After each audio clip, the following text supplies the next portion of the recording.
दोस्तों, आपका बहुत बहुत स्वागत है अपने YouTube चैनल स्टोरी टेलर में। आज की कहानी बहुत ही रोचक और धार्मिक है, जिसे सुनकर आपको एक ऐसे देवता के बारे में जानकारी मिलने वाली है जिसे कलयुग का देवता कहा जाता है। आइए आप और हम मिलकर इस कहानी को सुनते हैं। जाहरवीर गोगा जी का जन्म भाद्रपद कृष्ण नवमी को 1003 ईस्वी में ददरेवा नामक स्थान पर हुआ। गोगा जी को सांपों का देवता तथा जाहरपीर साक्षात देवता भी कहते हैं। इनके पिता का नाम जयवर जी चौहान तथा माता का नाम बाछल दे था।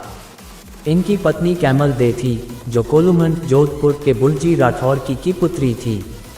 जाहरवीर गोगा जी के गुरु का नाम गोरखनाथ था तथा घोड़ी का नाम नीली था। जाहरवीर गोगा जी के माता पिता जेवर जी व बाछल दे के कोई संतान नहीं थी।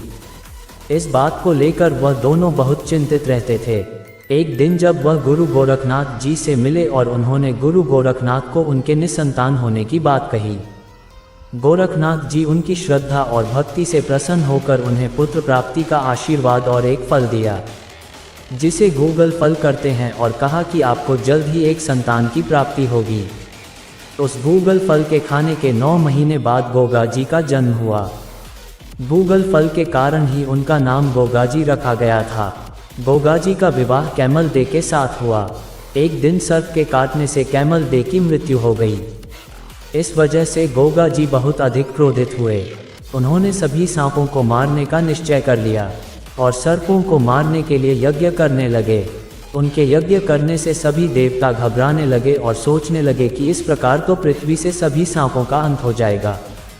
तभी नारद मुनि भगवान शनिदेव और इंद्र के साथ गोगा जी के पास आए और उन्होंने यज्ञ को रोकने की विनती की, और उन्होंने गोगा जी की पत्नी के कैमल दे को जीवन दान दिया, और साथ ही यह वरदान भी दिया कि किसी भी व्यक्ति को यदि सांप काट लेता है तो आपके स्थान पर आने से उसका इलाज हो जाएगा। तभी से जाहरवीर गोगा जी को सांपों का देवता के रूप में जाना जाने लगा। गजनी के शासक महमूद गजनवी ने भारत पर 17 बार आक्रमण किया। जब वह गुजरात के सोमनाथ मंदिर से अपार धन संपदा लूटकर वापस गजनी जा रहा था, तो उसने धन को ले जाने के लिए गोगा जी की गायें चुरा ली। जब गोगा जी को यह बात पता चली तो उन्होंने अपने 47 भतीजे और 60 पुत्रों के साथ गजनवी से युद्ध किया। गोगा जी के 2 भाई थे, अर्जुन और सुरजन। इस युद्ध में गोगा जी की पराजय हुई और वह वीरगति को प्राप्त हुए। गोगा जी और गजनवी के मध्य युद्ध ददरेवा नामक स्थान पर हुआ, जहां पर गोगा जी का शीश धड़ से अलग हो गया था। लेकिन फिर भी गोगा जी नहीं मरे और नोहर हनुमानगढ़ तक उनका धड़ ही युद्ध करता रहा। जाहरवीर गोगा जी के शीश के कटने के स्थान शीशमेड़ी कहते हैं, जो ददरेवा में है, तथा उनके वीरगति होने के स्थान धुरमेड़ी या गोगामेड़ी कहते हैं, जो नोहर हनुमानगढ़ में है। जाहरवीर गोगा जी के इस अदम्य साहस और वीरता को देखकर महमूद गजनवी भी अचंभित रह गया और उसने गोगा जी को जाहरवीर की उपाधि दी। हनुमानगढ़ में जाहरवीर गोगा जी के वर्तमान मंदिर का निर्माण बीकानेर के महाराजा गंगा सिंह ने करवाया था। गोगा जी के मंदिर पर बिस्मिल्लाह लिखा हुआ है। गोगा जी के वंशजों ने बाद में मुस्लिम धर्म ग्रहण कर लिया था।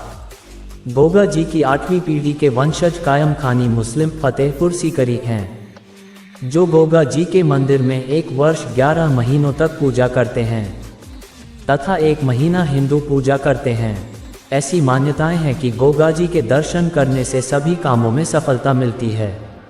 अगर आपको गोगा जी की कहानी पसंद आई हो तो हमारे चैनल को सब्सक्राइब करें और घंटी की बटन को जरूर दबाएं। वीडियो को लाइक करें और कमेंट द्वारा जरूर वीडियो के बारे में बताएं। मिलते हैं एक और वीडियो के साथ, तब तक के लिए जय जाहरवीर और जय हिंद।